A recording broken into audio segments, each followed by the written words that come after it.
सच्चिदानंदरूपाय विश्वोत्पत्त्यादिहेतवे तापत्रय विनाशाय श्रीकृष्णाय वयं चैतन्यं शाश्वतं शान्तं व्योमातीतं निरञ्जनं नादबिन्दुकलातीतं तस्मै श्रीगुरुवे नमः।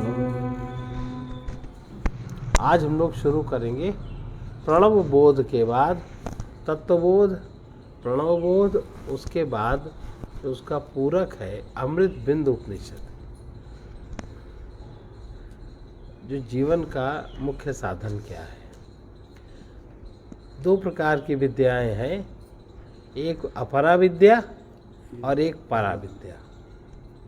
इन दोनों विद्याओं को प्राप्त कर, दोनों प्रकार की विद्या प्राप्त हो तो ही मनुष्य का जीवन श्रेष्ठ हो सकता है।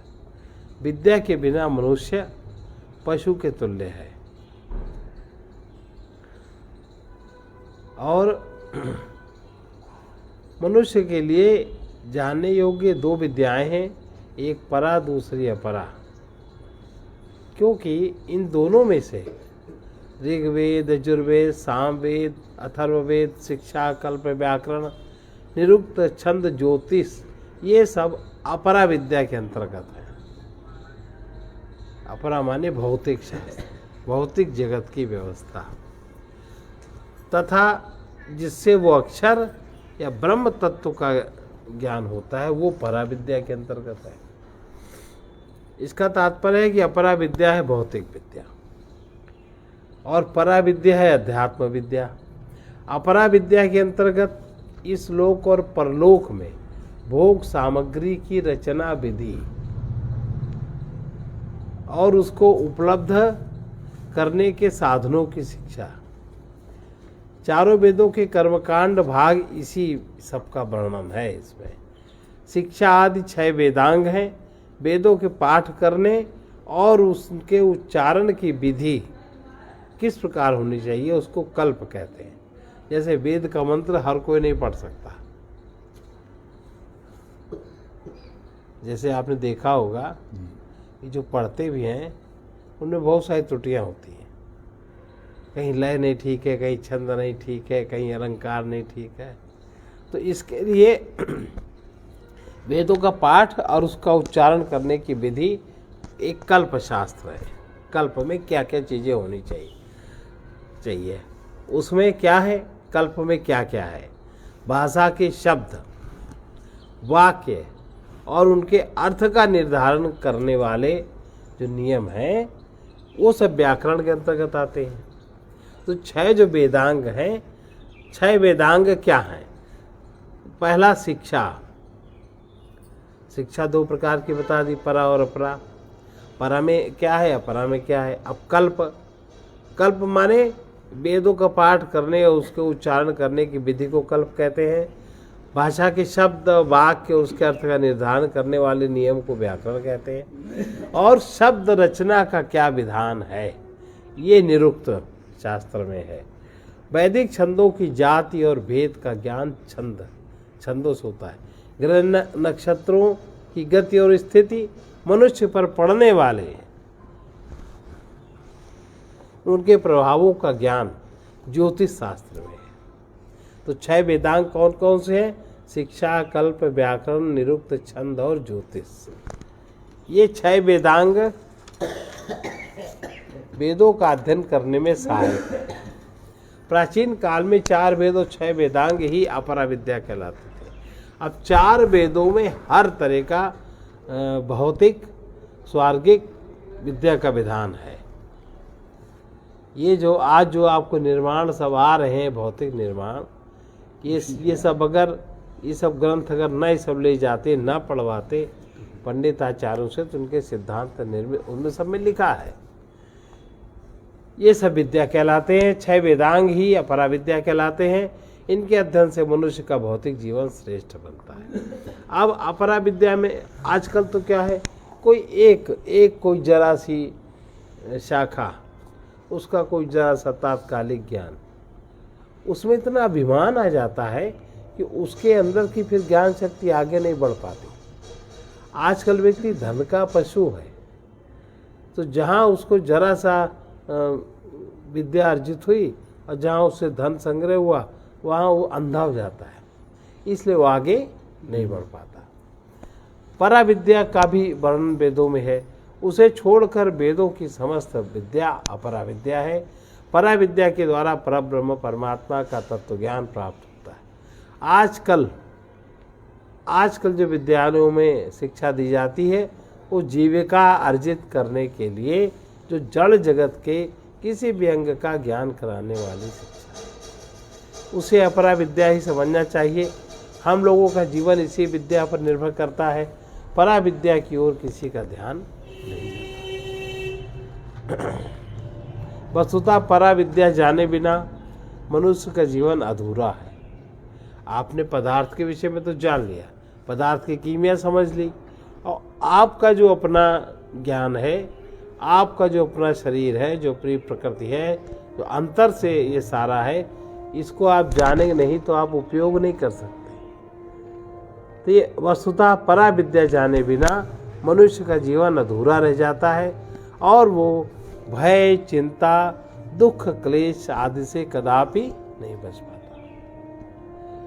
भय, चिंता, दुख, क्लेश से अगर मुक्त होना है तो उसको पराविद्या की शरण में जाना पड़ेगा। यही कारण है पराविद्या का किसी को ज्ञान नहीं, और लोग पता लगा माइक पे चिल्ला चिल्ला करके हर चीज की व्याख्या करते हैं। ना उनको अध्ययन है, ना उनको अनुभव है, पता नहीं, और दुनिया में राग द्वेष उत्पन्न करते हैं। कैवल्य उपनिषद में इस पराविद्या को ही ब्रह्म विद्या कहा गया है। एक कैवल्य उपनिषद में एक शिष्य है आश्वलायन, उसने अपने गुरु से कहा, क्या कहा सुने।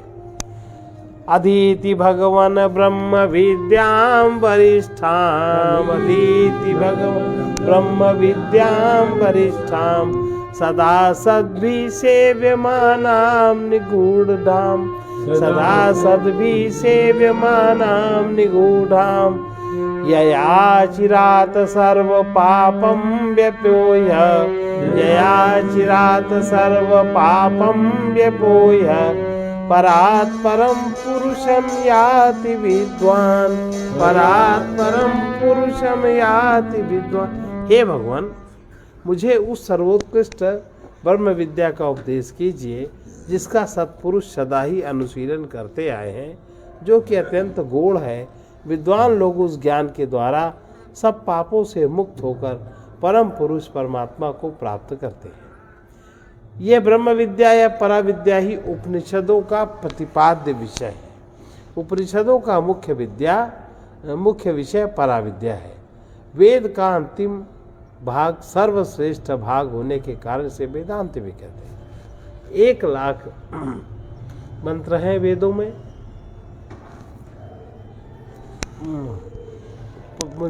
50-80,000 कर्मकांड के हैं, 15,000 उपासना के हैं और 5,000 मंत्र ज्ञान के हैं।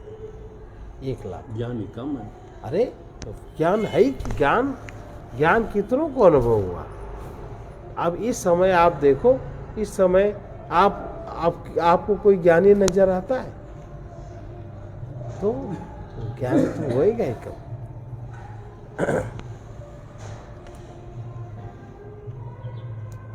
ये विद्वानों के मत में उपनिषद ये 2 उपसर्गों के साथ सत धातु से प्रत्यय करने पर उपनिषद शब्द की व्युत्पत्ति होती है। सत धातु के 3 अर्थ, सत धातु के 3 अर्थ हैं। पहला है विशरण, विशरण का अर्थ होता है विनाश। दूसरा है गति, जिसका अर्थ होता है ज्ञान और प्राप्ति तथा अवसाधन। तीसरा है अवसाधन माने शिथिल करना। ये सत धातु के 3 अर्थ है। और बताइए आप लोग कितनों को पता है सत धातु के 3 अर्थ? नहीं पता। इसलिए कहते हैं कि जो समस्त, इसलिए भगवान भाष्यकार जो इस उपनिषद के हैं शंकराचार्य जी वो कहते हैं कि जो समस्त अनर्थों को उत्पन्न करने वाले संसार का नाश करती है। उपनिषद सद धातु का बता रहे हैं, जो समस्त अनर्थों को उत्पन्न करने वाले संसार का नाश करती है, संसार की कारणभूत अविद्या को शिथिल करती है तथा ब्रह्म की प्राप्ति कराती है, उसे उपनिषद कहते हैं। अब ब्रह्म विद्या बहुत गहन, अत्यंत दुर्लभ, रहस्यमय होने के कारण उपनिषद का अर्थ भी उसी प्रकार से रहस्य है। तैत्तिरीय उपनिषद में ऋषि उपनिषद शब्द का प्रयोग इसी अर्थ में करते हैं, अर्थात जो इन पाप और पुण्य दोनों ही कर्मों को इस प्रकार संताप का हेतु जानता है। दोनों ही कर्मों में संताप है, पाप में भी और पुण्य में भी। लेकिन जो जानता, सीढ़ी है, अब सीढ़ी पर हम खड़े हैं, हम सीढ़ी से ऊपर चढ़ जाएं, अगर हम ऊपर नहीं चढ़े तो संतापित उत्पन्न होना, उससे भी गिर सकते हैं, उससे भी गिर सकते हैं, दोनों में वही बात हो सकती है।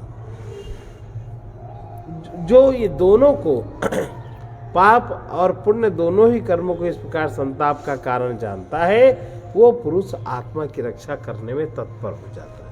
मतलब हम अपने आत्म तत्व में कैसे ठहरे और कैसे हमारा जल्दी से उद्धार हो जाए, यही उपनिषद का रहस्य है। आत्म तत्व शून्य सब रहस्यों से अधिक रहस्यमय। आत्म तत्व जितने भी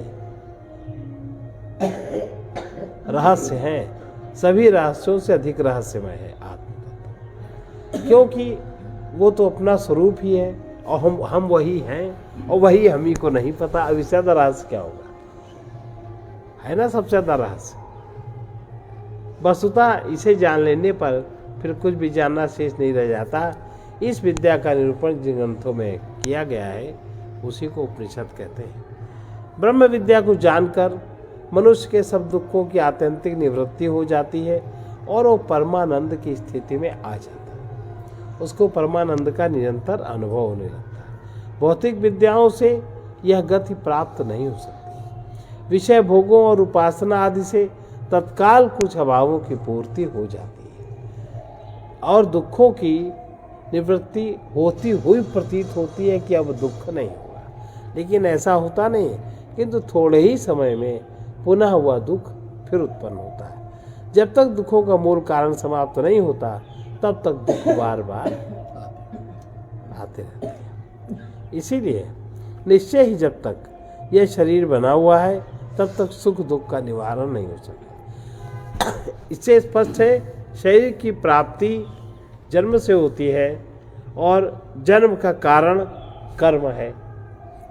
मनुष्य शुभाशुभ कर्म करता है, सुख दुख के रूप में उसका फल भोगने के लिए उसको बार बार शरीर की परिस्थिति प्राप्त होती है। अब इसमें एक विचारणीय बात यह है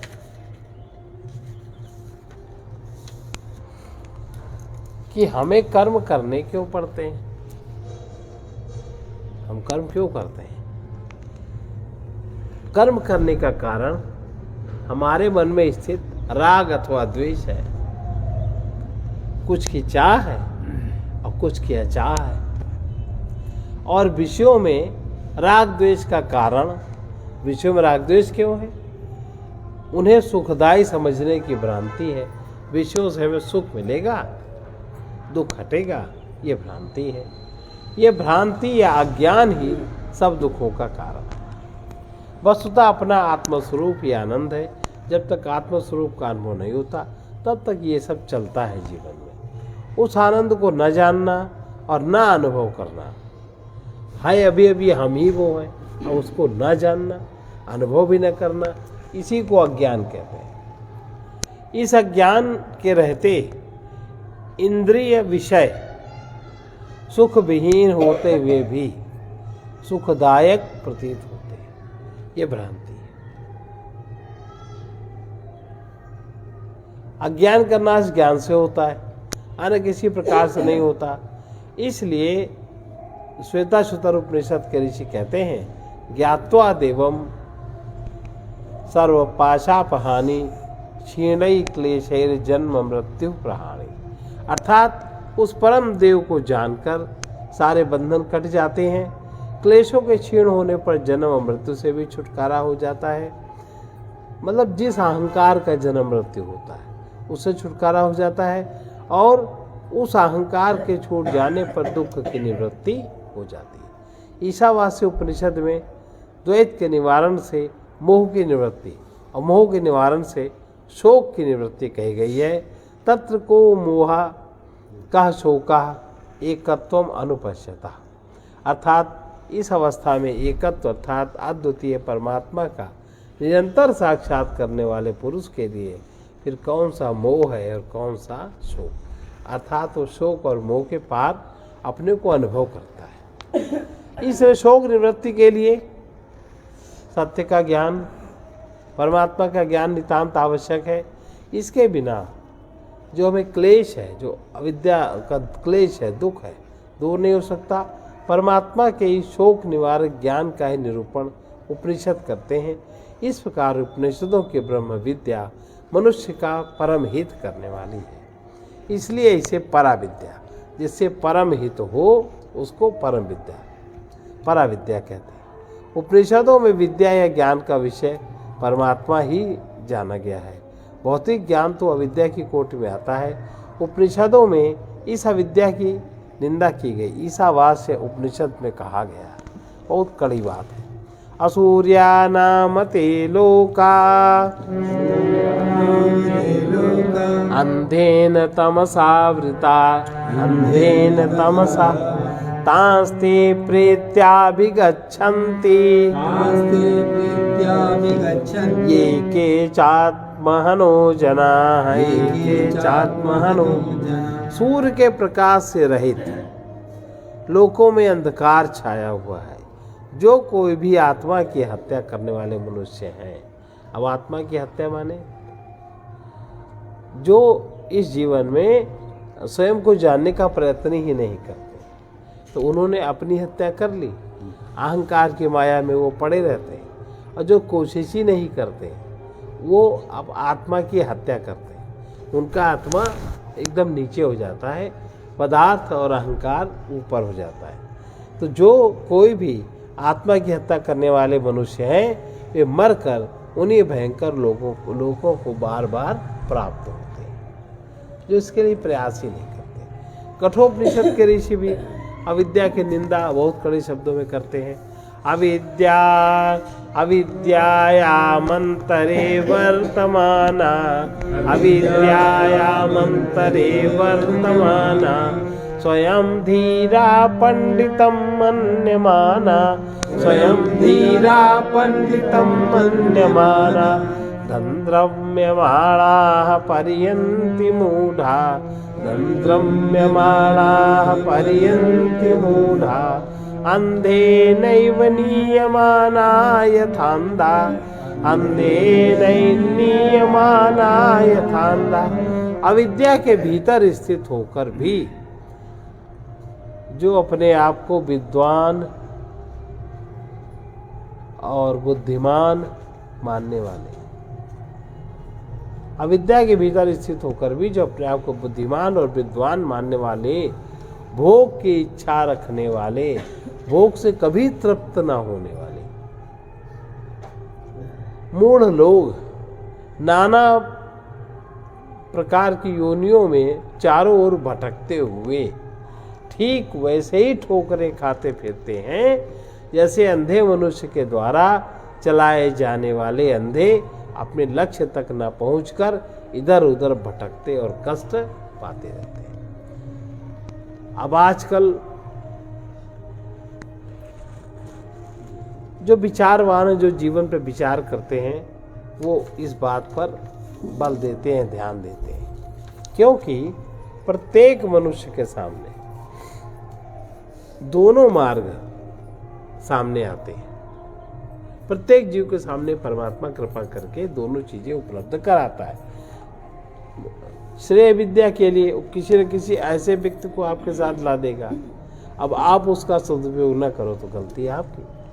आप उसके सामने भी अहंकारी बने रहो, अनेक प्रकार के दोषों से ग्रस्त रहो, तो उसमें उसकी कोई गलती नहीं। और जिनमें वो सुख मानता है वो पदार्थ आदि भी सभी को प्राप्त होते हैं। इसलिए जीवन में को श्रेष्ठ और पूर्णता प्राप्त कराने वाले मार्ग प्रेय और श्रेय मार्ग, दो प्रकार के। कौन कौन से मार्ग हैं? उपनिषद ही कहता है श्रेयश्च प्रेयश्च मनुष्यमेता, श्रेयश्च प्रेयश्च मनुष्यमेता, तौ संपरीत्य विविनक्ति धीरा, तौ संपरीत्य विविनक्ति धीरा, श्रेयो हि धीरोऽभिप्रयसो वृणीते, श्रेयो हि धीरोऽभिप्रयसो वृणीते, प्रायो प्रेयो मंदो योगक्षेमाद् वृणीते, प्रेयो मंदो योगक्षेमाद् वृणीते। प्रेय और श्रेय दोनों ही मनुष्य के सामने आते हैं। जो मनुष्य विचारवान है, विचार करने वाला, बुद्धिमान है, उन दोनों के स्वरूप पर भली भांति विचार करता है और उनको पृथक पृथक समझ लेता है। और उस श्रेष्ठ बुद्धि मनुष्य परम कल्याण के साधन को भोग साधन की अपेक्षा श्रेष्ठ मानकर उसको ग्रहण करता है, वर्ण करता है। परंतु जो मंद बुद्धि वाला मनुष्य है वो लौकिक योगक्षेम की इच्छा से भोगों के साधन रूप प्रेय को ही अपनाता है, वो इसको पसंद नहीं करता। इस प्रकार हम लोग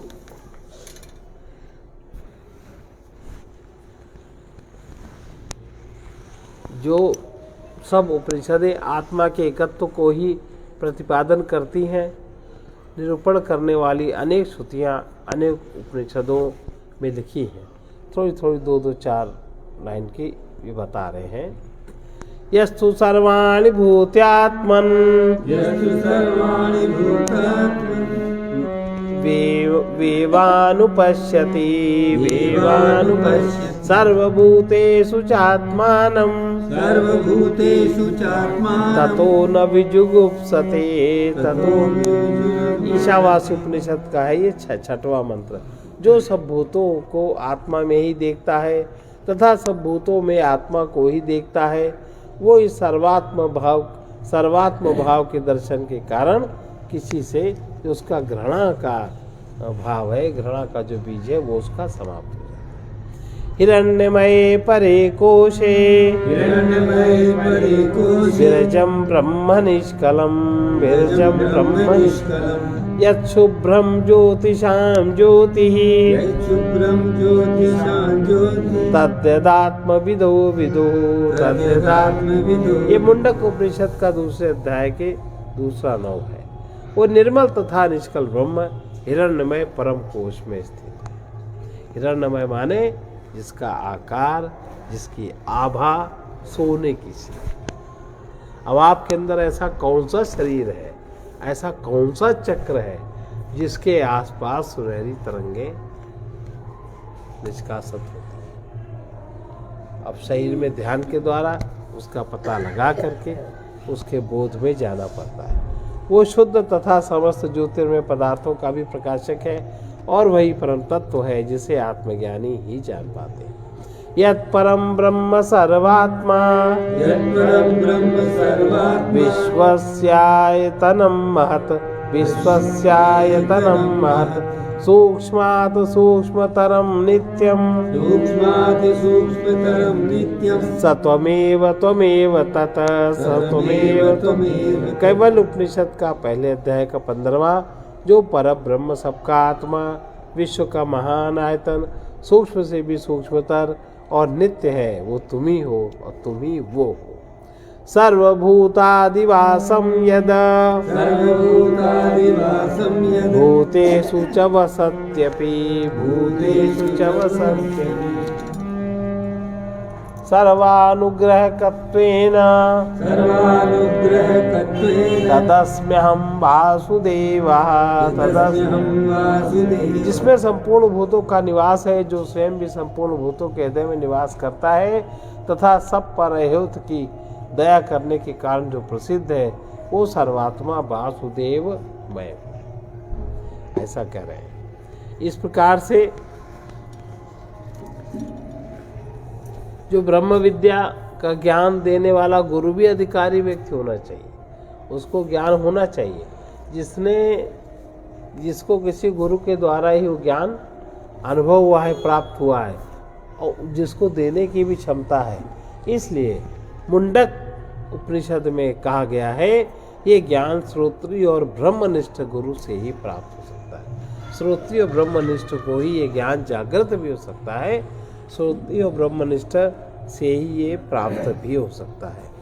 उसे जानने के लिए श्रोत्रिय और ब्रह्मनिष्ठ गुरु का सानिध्य करना चाहिए। तद विद्धि प्रणिपातेन परिप्रश्नेन सेवया परिप्रश्नेन उपदेक्षन्ति ते ज्ञानम् ज्ञानिनस्तत्त्वदर्शिनः। उस ज्ञान को प्राप्त करने के लिए सेवा, प्रणिपात और परिप्रश्न, तीन चीजों की बहुत आवश्यकता है। वे ज्ञानी और तत्वदर्शी गुरु फिर तुम में अधिकार की परीक्षा करके तब इस ज्ञान को तुमको देंगे। श्रोत्रिय ज्ञानी उसे कहते हैं जो ब्रह्मनिष्ठ तत्वदर्शी है। श्रोत्रिय व्यक्ति वेद वेदार्थ का ज्ञाता और ब्रह्मनिष्ठ अपरोक्ष तत्वदर्शी है। ऐसे ज्ञानी सद्गुरु के पास अहंकार त्याग कर जाना चाहिए और विनम्रता पूर्वक ज्ञान ग्रहण करना चाहिए। ज्ञान प्राप्त करने की एक प्रक्रिया है, श्रवण मनन निधिध्यासन से आता है। इस प्रकार से हम लोग अभी ये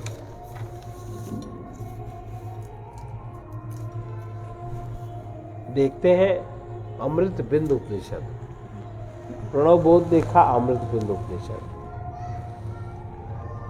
अब देखिए क्या लिखा है, कैसा होना चाहिए। मनमाने ढंग से नहीं चलना चाहिए। यह शास्त्र विधिम उत्सृज्य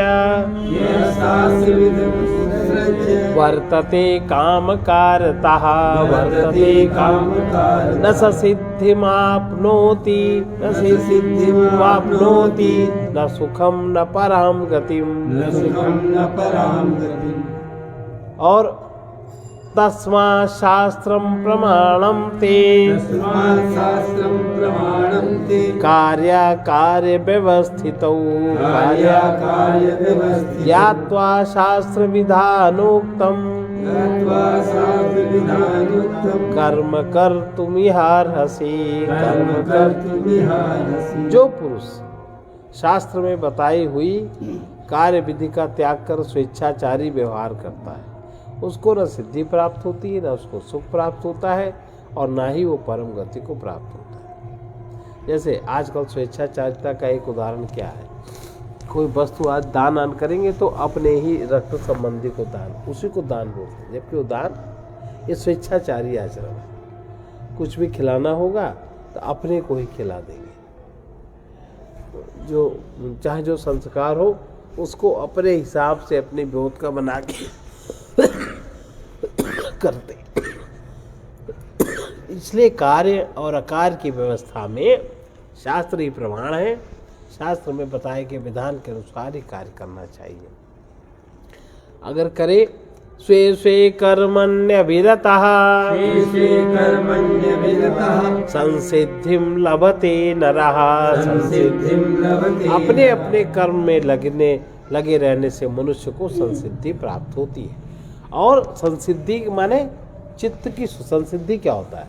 चित्त की शुद्धि, अंतर मन की शुद्धि। अपने अपने कार्य में, अपने अपने क्षेत्र में जो जो कार्य हैं, जो कर रहे हैं, जिसको जिसका अभ्यास है, उसी कार्य में लगे रहने से व्यक्ति संसिद्धि को प्राप्त होता है। संसिद्धि का अर्थ होता है चित्त की शुद्धि। उसे लौकिक सुख भी प्राप्त होता है और फिर ज्ञान से परमार्थ भी प्राप्त होने की संभावना रहती है।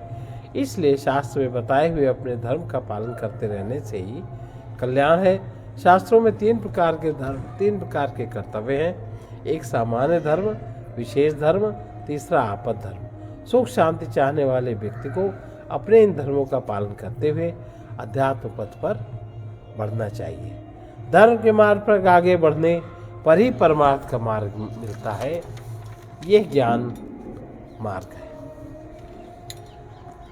इसमें नित्य नित्य वस्तु विवेक काम आता है। यह उच्च कोटि का विवेक शुभाशुभ विवेक से कहीं अधिक ऊंचा और गंभीर है। इसके लिए बहुत ही शुद्ध सात्विक बुद्धि की आवश्यकता है।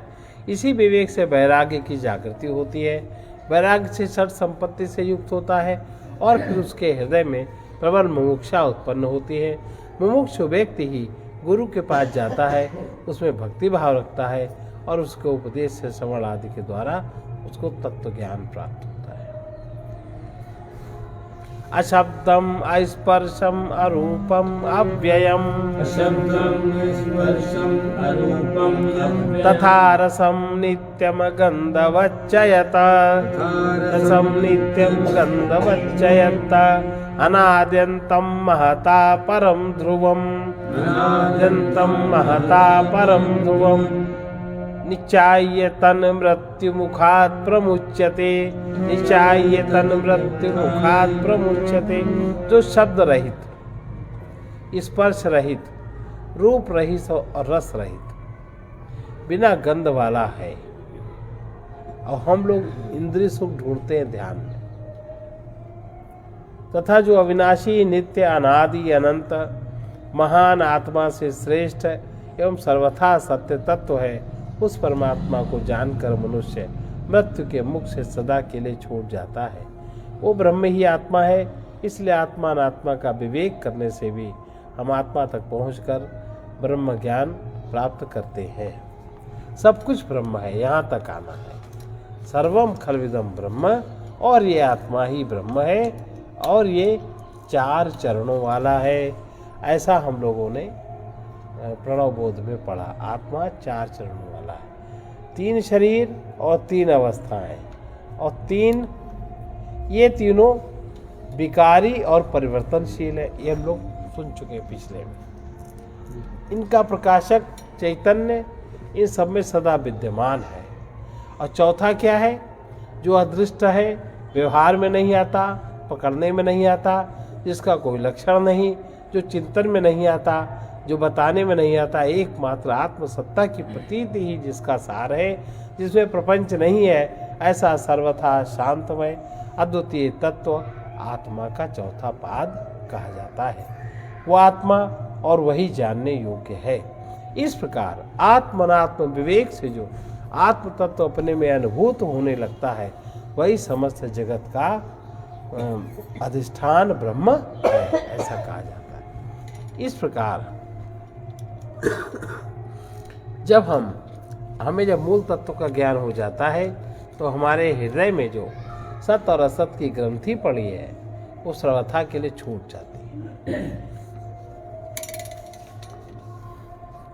अब अमृत बिंदु उपनिषद हम लोग आज शुरू करते हैं, फिर उसके आगे कल शांति पाठ कर लें।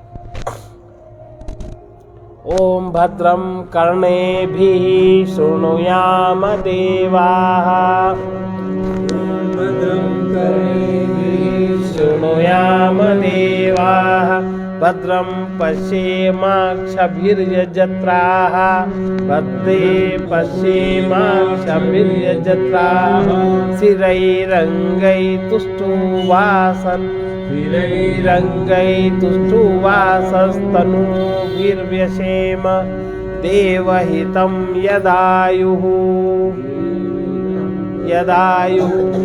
स्वस्ति न इन्द्रो वृद्धस्रवाः स्वस्ति नः पूषा विश्ववेदाः स्वस्ति नस्तारक्षो अरिष्टनेमिः स्वस्ति नो बृहस्पतिर्दधातु।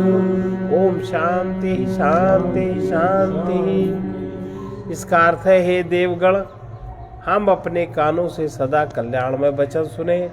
हे हमारे आराध्य देव, हम अपने नेत्रों से कल्याणमय ही देखें। हमें जो आयु प्राप्त हुई है, उसे हम सुदृढ़ अंगों से, स्वस्थ शरीर से आपकी आराधना करते हुए व्यतीत करें। प्राचीन और विस्तृत यश वाले इंद्र, संपूर्ण विश्व का ज्ञान रखने वाले पूषण माने सूर्य, सब अरिष्टों से बचाने वाले वायु अथवा गरुड़ और बुद्धि के स्वामी बृहस्पति हमारे लिए कल्याण करें। हमारे तीनों प्रकार के तापों की शांति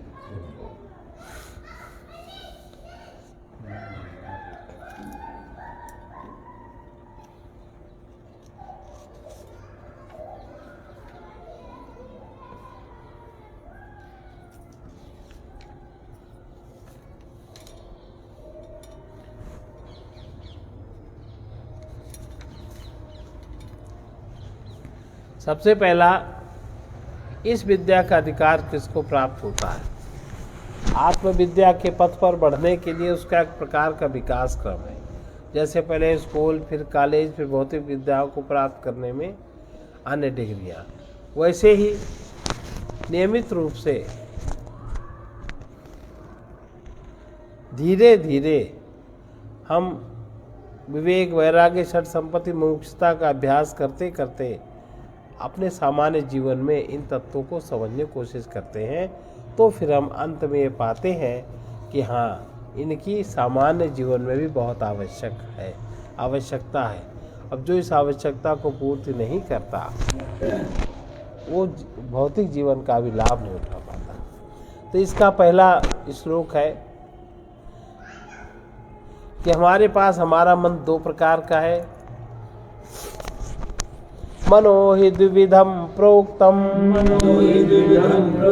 शुद्धं चाशुद्धमेव च अशुद्धं काम संकल्पं शुद्धं काम विवर्जितम् मनो हि द्विविधं प्रोक्तम् शुद्धं चाशुद्धमेव च अशुद्धं काम संकल्पं शुद्धं काम विवर्जितम्। मन मुख्यतया दो प्रकार का कहा जाता है, एक तो शुद्ध मन और एक अशुद्ध मन। जो मन अविद्या से ग्रस्त है, उस मन में बहुत सारी कामनाएं होती हैं। अविद्या काम कर्म एव संसार। कामना से ग्रसित मन अशुद्ध और निष्काम मन शुद्ध होता है। मन की शुद्धता का विचार करने से पहले यह जान लेना चाहिए कि मन है क्या। मन को समझने के लिए ये सबसे पहले समझना चाहिए कि हमारे व्यक्तित्व में जिसको जो व्यक्त हो रहा है उसको व्यक्तित्व कहते हैं। उसमें तीन शरीर हैं। एक स्थूल शरीर, स्थूल शरीर में सूक्ष्म शरीर की वृत्तियाँ व्यक्त होती हैं और सूक्ष्म शरीर में कारण शरीर के बीज व्यक्त होते हैं। और तीसरा कारण शरीर। हम अपने जिस शरीर को देखते हैं वो स्थूल शरीर कहलाता है। यह स्थूल शरीर पंच महाभूत पृथ्वी, जल, अग्नि, वायु, आकाश इनसे बना है। इन तत्वों से अन्न उत्पन्न होता है और अन्न से वो शरीर उत्पन्न होता है, परिपोषित होता है, अंत में अन्न बनकर विलीन हो जाता है। हाथ, पैर, सिर, वक्ष, उदर आदि इसके अंग हैं और इसमें अस्थि, मांस, रक्त, मज्जा, चर्मादि धातुएं हैं। स्थूल शरीर के अंदर सूक्ष्म शरीर है। ये सूक्ष्म पंचभूतों से बना। इसमें 5 कर्मेंद्रियां हैं, 5 प्राण हैं, 5 ज्ञानेंद्रियां हैं, मन और बुद्धि है। इन 17 तत्वों को मिलाकर सूक्ष्म शरीर कहते हैं। ये शरीर हमें दिखाई नहीं देता, इसलिए सूक्ष्म शरीर कहते हैं। अपने अंदर विचार करने से अनुभव में आता है। हम अपने आप में जिस क्रिया शक्ति का अनुभव करते हैं वो प्राण कहलाती है। उसी श्वसन आदि क्रियाएं होती हैं। इनके 5 प्रकार के कार्य होते हैं, इसलिए इसके 5 नाम हैं: प्राण, अपान, समान, उदान और व्यान। प्राण शक्ति से ही कर्मेंद्रियां कार्य करती हैं। उनके नाम है वाक, हस्त, पाद, उपस्थ और गुदा। स्थूल शरीर में उनके स्थान है जहाँ रहकर ये इंद्रियां कार्य करती हैं। विचारहीन व्यक्तियों को ये भ्रम रहता है स्थूल शरीर के द्वारा ये क्रियाएँ होती हैं, लेकिन क्रियाएँ सूक्ष्म शरीर में जो प्राण तत्व है उसके द्वारा होती हैं। हम अपने आप में जिस ज्ञान शक्ति का अनुभव करते हैं वो अंतःकरण कहलाता है। उसके द्वारा अंतर और बाह्य वस्तुओं का ज्ञान होता है। बाह्य वस्तुओं का ज्ञान प्राप्त करने के लिए अंतःकरण को ज्ञानेंद्रियां सहायता करती हैं। ये भी ज्ञानेंद्रियां 5 हैं: श्रोत, त्वक, नेत्र, रसना और घ्राण। इनमें क्रमशः शब्द, स्पर्श, रूप, रस और गंध इन 5 विषयों का ज्ञान होता है। अंतःकरण के 4 मुख्य कार्य हैं। उन कार्यों के साथ ही अंतःकरण के 4 नाम कहे गए हैं। मन इंद्रियों से ज्ञान प्राप्त करता है। बुद्धि उस ज्ञान पर विचार करती है। अहंकार उस ज्ञान में अहंग भाव रखता है और चित्त में वो सब ज्ञान संग्रहित होता है। हम अपने स्वभाव को भी जानते हैं। ये हमारी प्रकृति है। उसे कारण शरीर कहते हैं। यह सूक्ष्म और स्थूल शरीर का कारण है। हमारी प्रकृति के साँचे में ढलकर हमारे 5 भौतिक स्थूल शरीर का रूप निर्मित हुआ। हम सबके मन बुद्धि भी एक से नहीं है। उनकी भिन्नता का कारण हर व्यक्ति की भिन्न प्रकृति है। यह प्रकृति भी 3 प्रकार की है, सात्विक प्रकृति, राजस प्रकृति और तामस प्रकृति। सत, रज और तम को गुण कहते हैं। ये गुण जीव के लिए रस्सी के समान बंधनकारी, इसलिए इन्हें गुण कहते हैं। इन्हें अच्छाई नहीं समझनी चाहिए। तमोगुण का लक्षण है आलस्य, प्रमाद, निद्रा और जड़ता। हम अपने मन बुद्धि में इनका प्रभाव स्पष्ट रूप से देखते हैं। रजोगुण का लक्षण है विषयों में तृष्णा। तृष्णा के कारण व्यग्रता, चिंता, भय, क्रोध आदि विकार मन में उत्पन्न होते रहते हैं। सतोगुण का लक्षण है सुख, शांति, ज्ञान और वैराग्य। ये तीनों गुण हर व्यक्ति में होते हैं, किंतु उनका अनुपात न्यूनाधिक होता रहता है। जिस व्यक्ति में तमोगुण की अधिकता होती है उसे न काम करने की रुचि होती है और न ज्ञान प्राप्त करने में रुचि होती है। वो पशु की तरह मूढ़ता और दासता के जीवन में जीकर अपने को नष्ट करता है। ऐसे व्यक्ति या ऐसी महिला पुरुष निद्रा के बहुत दास होते हैं, अकर्मण्य होते हैं, काम ही नहीं करना चाहते। रजोगुणी मनुष्य को कर्म में रुचि होती है, क्योंकि वो अधिकाधिक शारीरिक सुख और इंद्र भोग प्राप्त करना चाहता है। उन्हें प्राप्त करने के लिए भौतिक शिक्षा भी प्राप्त करता है, किंतु उसे अध्यात्म विद्या में रुचि नहीं होती। इस प्रकार से ना वो महिमा ही जानता है। रजोगुणी मनुष्य विषय सुख बहुत मात्रा में प्राप्त कर लेने पर भी भय, चिंता, अशांति, दुख से नहीं छूट पाता। वो निरंतर भयभीत बना रहता है। सतोगुणी व्यक्ति में ज्ञान के प्रति रुचि होती देखी जाती है। वो विचार भी करना चाहता है। उसे जगत और जीवन का रहस्य समझने की इच्छा भी होती है। वो शीघ्र ही भौतिक जीवन की पंगुता को समझ लेता है और उससे विरक्त होकर आत्मानंद की ओर अग्रसर हो जाता है। सत्वगुणी। रजोगुणी मनुष्य के मन में विषयासक्ति अधिक रहती है और उसके कारण उसका मन बहिर्मुखी, अशांत, भयभीत और चिंतित रहता है। इस प्रकार का मन अशुद्ध मन कहलाता है।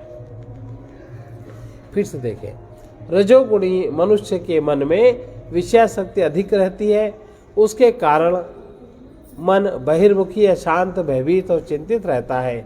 इस प्रकार का मन अशुद्ध मन कहलाता है। इन दोषों से रहित जब मन सत्वगुणी होता है तो उसे शुद्ध मन कहते हैं।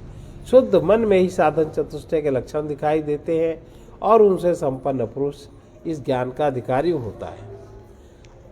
जहाँ काम संकल्प, ये गीता का के उस श्लोक का स्मरण दिलाता है जहाँ संकल्प से उत्पन्न काम की निंदा की गई है। संकल्प प्रभवान कामान त्यक्त्वा सर्वान शेषता, 6ठे अध्याय का 24वां है। संकल्प से उत्पन्न सब कामनाओं को पूर्णतः त्याग देने पर साधक को ध्यान में सफलता मिलती है। विषयों की कामनाएं 2 प्रकार की है। एक तो जीवन धारण करने की सहज कामना और दूसरा विषयों को सुखदायी समझकर इंद्रिय भोग के लिए उनकी कामना। पहले प्रकार की कामना तो निर्दोष है। उदाहरण के लिए भूख प्यास लगने पर अन्न जल की कामना होती है, वो आवश्यक है, उसे पूरा करने में कोई दोष नहीं। किंतु जब ऐसे अन्न की कामना होती है जो स्वाद इंद्रिय को सुखदायी लगे, बहुत से लोग तो अन्न में ही, चौके में ही लगे रहते हैं, वो संकल्प से उत्पन्न हुई कामना दूषित है। इससे मन अशुद्ध होता है। संकल्प जन्य कामनाओं में अनेक दोष हैं। पहला, यद्यपि विषयों में सुख भाषित होता है किंतु उन जड़ पदार्थों में सुख नहीं होता, सुख का भ्रम होता है। दूसरा, उनकी कामना आदि से अंत तक मन को अशांत रखती है। तीसरा, विषय नश्वर होने के कारण समाप्त हो जाने पर दुख देते हैं। चौथा, विषय भोग से संचित कर्मों की वासना बनती है, वह जीव के लिए बंधनकारी होती है। पांचवा, वासनाएं पुनर्जन्म का, जरा, व्याधि, मृत्यु का कारण बनती है। अतः नाना प्रकार के दुखों का मूल कारण कामना की उत्पत्ति ही है। कामना की उत्पत्ति अज्ञान में होती है, अविद्या में होती है। उसकी पूर्ति पुण्य से और प्रयत्न से होती है और उसकी निवृत्ति ज्ञान में होती है। इसलिए संकल्प जन्य कामनाओं का त्याग कर मन को शुद्ध रखने की विविध प्रकार की साधनाएं हैं। थोड़ा सा ध्यान रखने से वो काम हो जाता है। दूसरा, मन एव मनुष्याणां कारणं बन्धमोक्षयोः बन्धाय विषयासक्तं मुक्तं निर्विषयं स्मृतम्। मन ही मनुष्य के लिए, अब बंधन और मुक्ति क्या है? मन ही मनुष्य के लिए बंधन और मोक्ष का कारण है। विषयों में जो मन आसक्त है, जैसे ज़्यादातर कौन सा विषय आसक्त करता है? रस का, रसना का और स्पर्श का, ये दो विषय ज़्यादा आकर्षित करते हैं। विषयों में आसक्त मन विषयों को भोगने वाला नहीं, जो विषयों में आसक्त है, जो उसका चिंतन मनन करता रहता है, उसकी प्राप्त करने के लिए जो विह्वल रहता है, वो विषयों में आसक्त मन जीव को बांधता है। और जो विषय रहित मन है वो जीव मुक्त, वो जीव को मुक्त करता है। अब इसके आगे हम लोग कल सुनेंगे।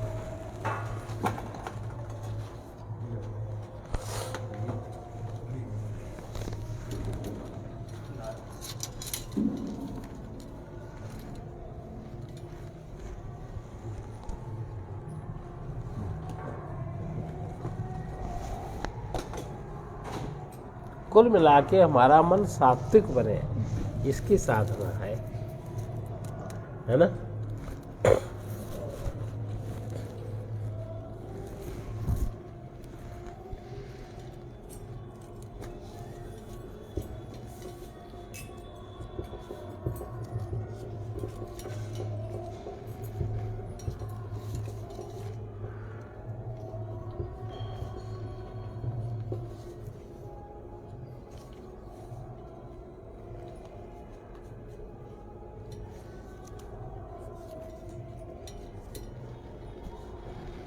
शुभ अवसर है तो ये है, शुभ अवसर है तो ये है, जो चाहो लाभ उठाओ, जो चाहो लाभ उठाओ, ये व्यर्थ न जाने पाए, ये व्यर्थ न जाने पाए।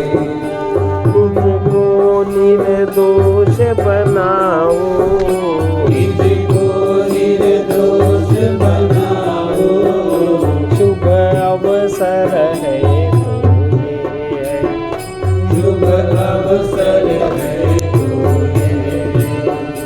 सत्संगति से गति मिलती, सत्संगति से गति मिलती, हित कर पुनीत मति मिलती, हित कर पुनीत मति मिलती, सद्गुरु विवेक मिल जाता, सद्गुरु विवेक मिल जाता, उसको न कहीं ठुकराओ, इसको न कहीं ठुकराओ, शुभ अवसर है तो ये है, शुभ अवसर है तो ये है। दुख से न डरो जीवन में, दुख से न डरो जीवन में, प्रभु का आश्रय धर मन में, प्रभु का आश्रय धर मन में, जो कर न सके थे अब तक, जो कर न सके थे अब तक, वो भी करके दिखलाओ, वो भी करके दिखलाओ, ये व्यर्थ न जाने पाए, ये व्यर्थ न जाने पाए, निज को निर्दोष बनाओ, निज को निर्दोष बनाओ, शुभ अवसर है तो ये है, शुभ अवसर है तो ये है। जग के इन संयोगों में, जग के इन संयोगों में,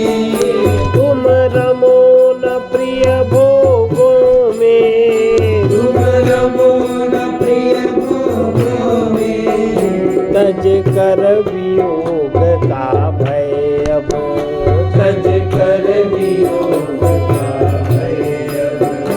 नित योग गीत तुम गाओ, नित योग गीत तुम गाओ, जो कर न सके थे अब तक, जो कर न सके थे अब तक, वो भी करके दिखलाओ, वो भी करके दिखलाओ, जो चाहो लाभ उठाओ, जो चाहो लाभ उठाओ।